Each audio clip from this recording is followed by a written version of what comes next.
What's up, Pitt fans? Welcome back to another Pitt mailbag here on the Post-Gazette Sports Now YouTube channel. I am Noah Hiles, and Chris Carter not with us today. He's coming back currently from Florida for a wedding he was a part of this past weekend. So while he's flying back from the Sunshine State, it's just me holding down the fort on this Monday when we record these things. So it'll be a solo mailbag, something we've done a little bit in the past, and we'll probably do it again. And I'm sure there'll be times where Chris, takes the reins and does one of these whenever I take an off day sometime this summer here. So without further ado, we're going to get into it. Questions about a ton of different sports teams at the University of Pittsburgh. And we start off with something that kind of pertains to every sport at Pitt or every college sport in general. And this question comes from Jamie. Jamie wants to know, with NIL taking over, what kind of money is available? I saw some stats from other teams and was surprised at the amounts, much lower than Jamie anticipated. And Jamie, that's something that I feel like a lot of people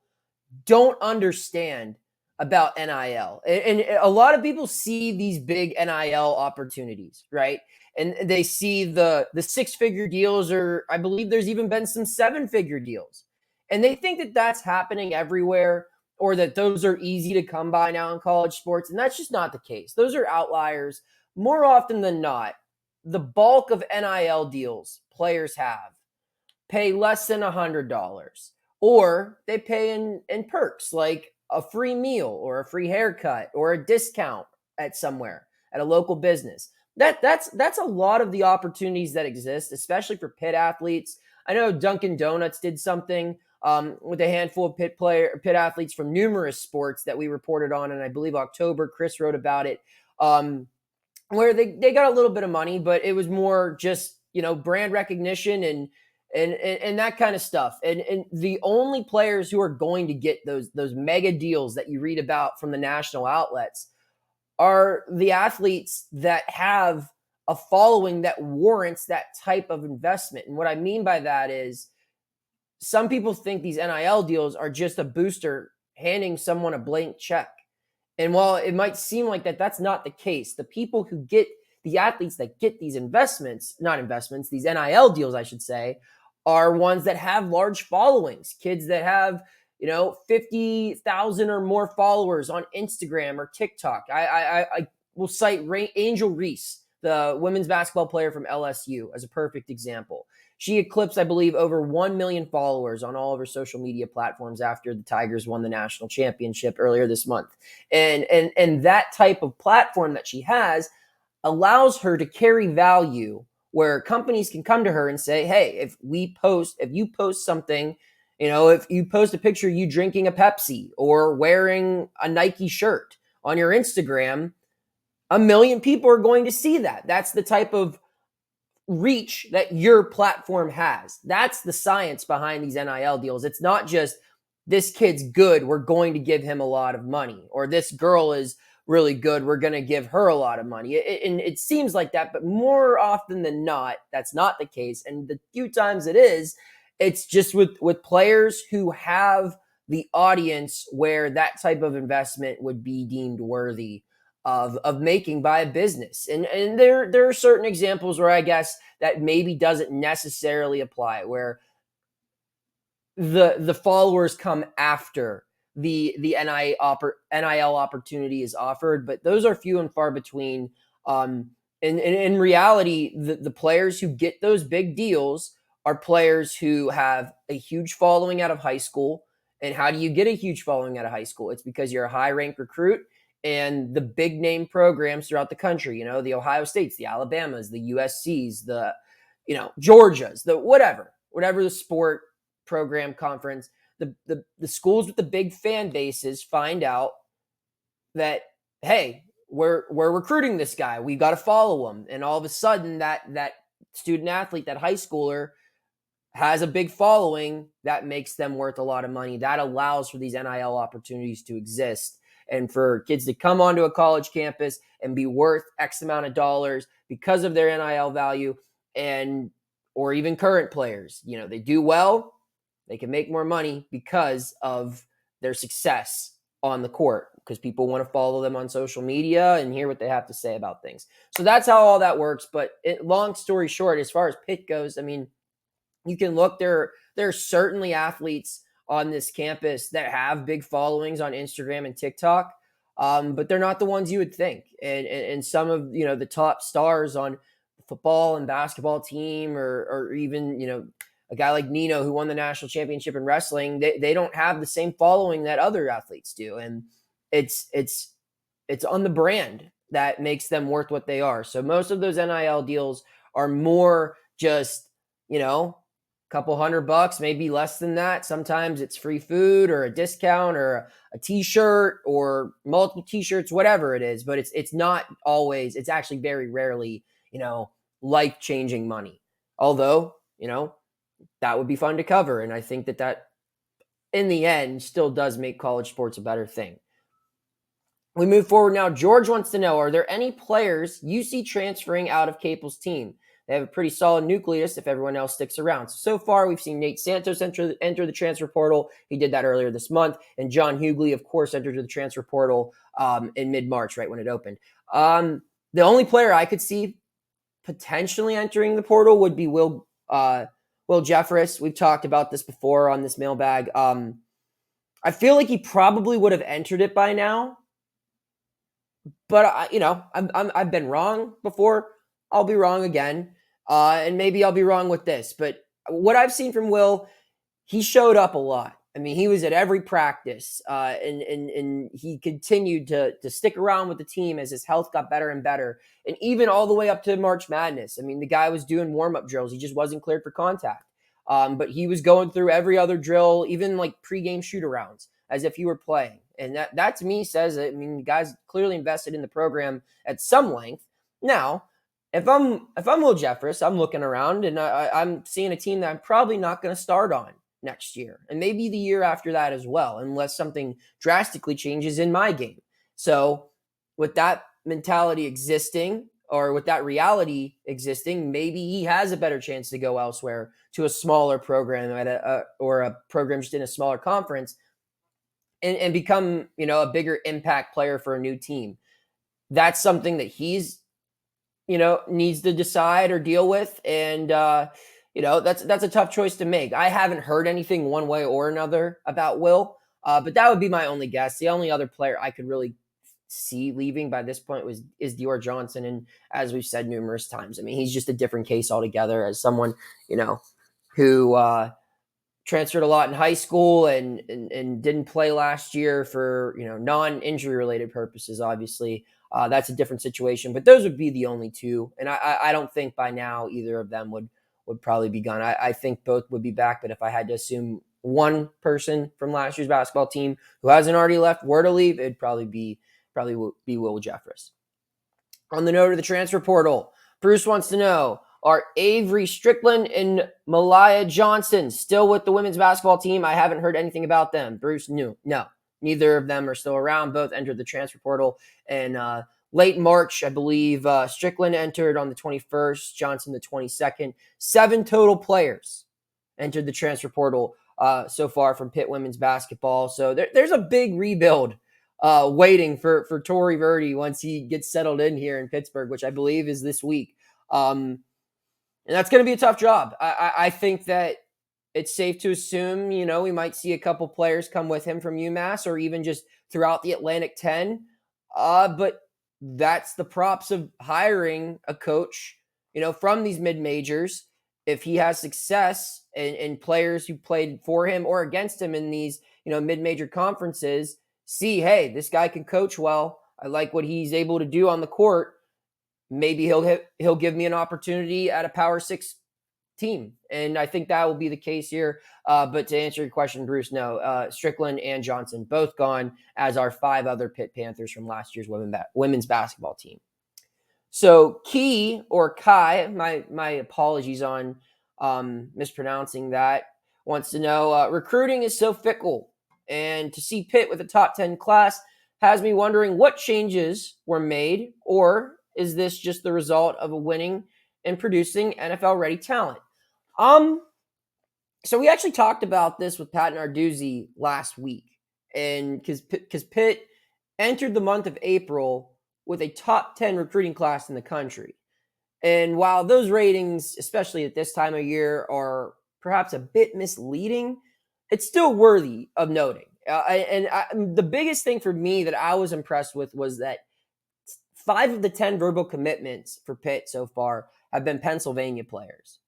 And it's not just Whitfield kids, it's all over the state. And I think that is a product of Pitt's success recently, not just on the football field where it's won 20 games in the last 2 seasons, including an ACC championship in 2021, but it's also, putting players in the NFL more consistently. At a first-round draft pick last year with Kenny Pickett. I think it had 6 or 7 guys the year prior, and it's going to have a similar number this year in this year's NFL draft. So when you're seeing that locally, and Pitt's biggest competition recruiting in the state of Pennsylvania is Penn State. And that's just a better program right now. There's no way to really debate that as far as, producing NFL talent, as far as winning games, all that kind of stuff, attendance, atmosphere, whatever. We don't need to necessarily get into that. But the thing that Pitt has going for it is it's closing that gap a little bit as far as being able to get players to the next level, winning games, and being competitive. And when you look at where the conferences are, I think Pitt, and while Penn State, as I've said in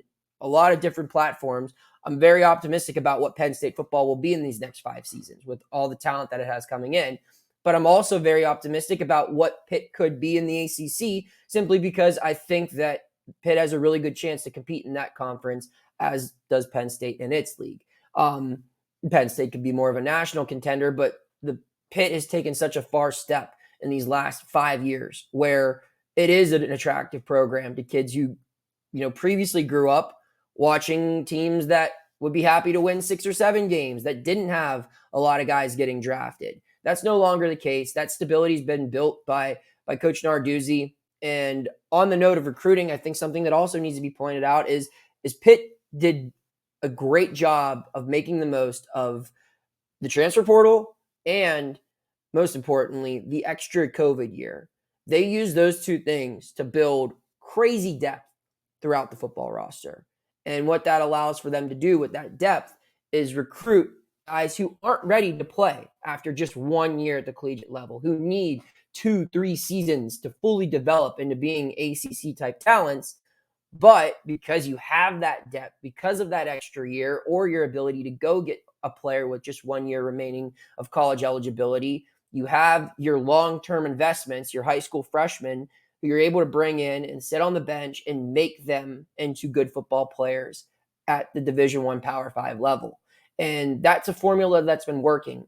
In the future, if it continues to work and Pitt continues to win 9-10 games a year, then maybe they'll have the luxury of being a program like Penn State, where the majority of their recruiting class is 4-star guys, not 3-star guys. I think that, that top 10 class for 2024, I don't know how long it's going to last in the top 10. I think that, Pitt's going to need to keep signing some 4-star guys. There's only 2 of those 10 so far that are 4-star guys. A lot of that ranking is based on volume, where there are only 2 teams in the country right now that have more verbal commitments than Pitt. I believe it's LSU and Georgia, I want to say. But aside from that, Pitt has more verbal commits than anywhere else. Once other teams start landing players, you're going to see, most of theirs are 4 or 5-star guys, where Pitt is mostly 3 and 4-star guys.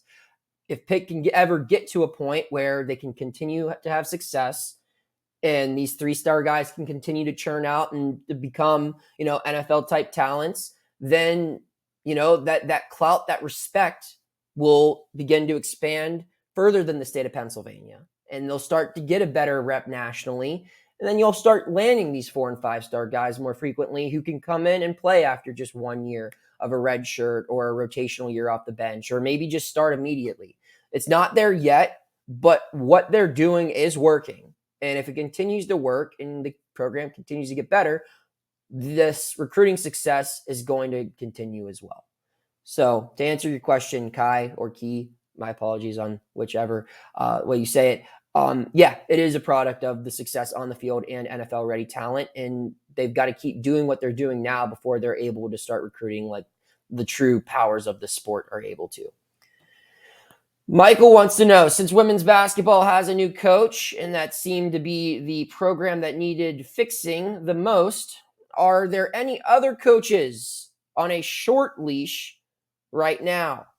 I mean, we know that earlier this month, women's gymnastics announced that it would be looking for a new head coach. That's all that's out there right now, to my knowledge. Not to my knowledge, that's just all that's out there right now. They would announce it to everyone who covers the team or just the public itself whenever there's a coaching change. But yeah, that's all that's out there right now. But I think that, any program that's not competing is in jeopardy of having a coaching change, I think. And that's just the expectations that are in existence with Heather Lyke as your athletic director. I mean, this is an athletic department that takes pride in winning, and not just winning in football and basketball like some schools. Heather shows up for the volleyball games, the men's soccer, the women's soccer, wrestling, all that stuff. They want to see victories. That they're investing in the Olympic sports, as they're called, with the Victory Heights facility that they're building right now in Oakland, and those things clearly matter to the athletic department. So if you're not competing or you're not showing signs of development, that a change will be made. I think that Heather Lyke has been, showed that she's willing to give coaches that she hires, or coaches that were there even before her time here started. She's willing to give someone the benefit of the doubt and give them some time and resources to build something. But if results aren't showing up after 3, 4, 5 years, she'll make a change. And I think that that's the way you need to go about it. So yeah, right now, gymnastics is the only opening. Could there be other openings in the future? Sure.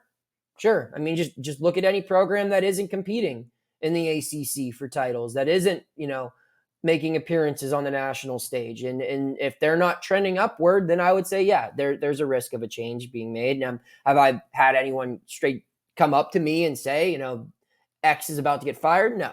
But that's just not common knowledge for really anyone aside from people within the athletic department. Final question of today's mailbag comes from David, and I'm really glad that David asked this one. Will the Post-Gazette be covering Pitt spring sports teams such as baseball, softball, track, and field at all this season? And the answer to this is yes, but what I will say is this. We're not going to be covering softball, baseball, and track the same way we cover men's basketball or football. The reality is those two sports, and that's not just in Pittsburgh, it's pretty much anywhere, they're what the bulk of the readers want to consume. That's what best serves our time toward our readership, is covering spring ball, covering the NFL draft buildup, covering the transfer portal for basketball, covering recruiting for those two things. Those typically will get more views, more engagement, more interest from the people who paid to read our work than a typical game story from a regular season softball game or a track meet or things of that nature. Now, with that being said, I think people who have read my work at past outlets or just kind of saw how we've gone about businesses here, even on this beat, is that if there's a good story to tell, the Post-Gazette wants to be there. We documented the volleyball team's run to the Final Four. They sent me to cover the College Cup when the men's team made it. And we covered Nino's national championship. We had Abby at the gymnastics regional event. We broke the news about the women's basketball coach hiring. And all of those things show that, yes, we are very, very big on covering Pitt athletics, but there needs to be, a story behind it. We're not just going to show up to show up. And I think that, yes, I personally, I've been monitoring all the spring athletic teams and looking for cool stories to tell about individuals, about teams, coaches, whatever the case is. And I have some stuff planned for later in the year. But right now in April, the focus is this week. It's covering the spring game. You're going to see a lot of spring game coverage here throughout the whole week, storylines to watch, previews, roster breakdowns, all that kind of good stuff. And then it's going to be NFL draft stuff with Pitt having, a half dozen or more players who will probably get their names called in rounds 1 through 7 on the final week of April. So after that, yeah, I mean, there's some baseball games I look forward to covering, Pitt and Penn State, Pitt and West Virginia. Those two matchups are both at PNC Park. I plan on being at those. There's some players on softball and baseball that I look forward to doing some features or profiles on, and same for track. And if anyone's making noise, we'll be there documenting it all. But it's just a little different than how we cover football and basketball, obviously. But when there's something to be told, when there's something that people really want to know about, learn more about, or interesting enough that we say people need to know about this. They don't know about it yet, but they're going to love it when they hear about it. We'll be there. That's what we do. And personally, just as someone who was hired to do that here at the Post-Gazette, I take pride in doing that. So if you personally, see something going on with Pitt athletics that you think needs to be written about, let me know. I love telling a good story regardless of what sport it is about. I don't care if it's about, speed walking, table tennis, whatever. If it's a fun story that people care about and people will read and a fun story to tell, then I'll be all over it. So just let me know. That's all we got for the mailbag this week. Hit that follow button, or that subscribe button, I should say, on YouTube if you haven't already, and keep sending your questions in. This is going to be a big way for us to remain engaged with our readers during the slower time of the college sports calendar, where there are no, weekly things for us to cover as far as media availabilities or big time games with a lot of viewership. So yeah, keep sending in the questions or anything else you want us to talk about or write about. And as always, I appreciate all the engagement we get from readers. Hit that subscribe button for all of our sports content on the Post-Gazette Sports Now YouTube channel, and we'll see you again soon. Thank you for checking out this content from Post-Gazette Sports. If you liked the video, please like it and subscribe to our YouTube channel. If you enjoyed it on Apple Podcasts, please rate us 5 stars on Apple Podcasts. For 6 months of digital access to post-gazette.com for just $6, click the link down in the description.